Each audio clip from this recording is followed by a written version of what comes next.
அறியாமை என்பது இயற்கையினுடைய பெருமையும் அமைப்பும், அதை ஒட்டி மனிதன் செயல் செய்கிற போது ஏற்படக்கூடிய விளைவுகளையும் எல்லாரும் தெரிந்து கொள்ள முடியாது.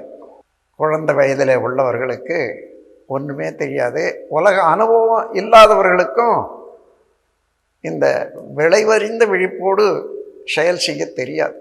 அதற்கு ஏற்கனவே வாழ்ந்து அனுபவித்து தெளிவு கண்ட பெரியோர்கள் எங்குமே உலகத்தில் இருக்காங்க.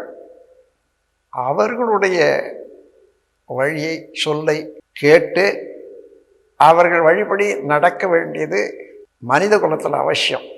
இதை தான் பக்தி மார்க்கம் என்று சொல்வார்கள்.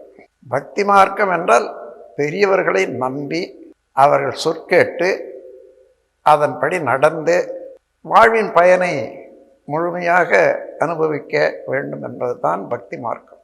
வாழ்க வையகம், வாழ்க வளமுடன்.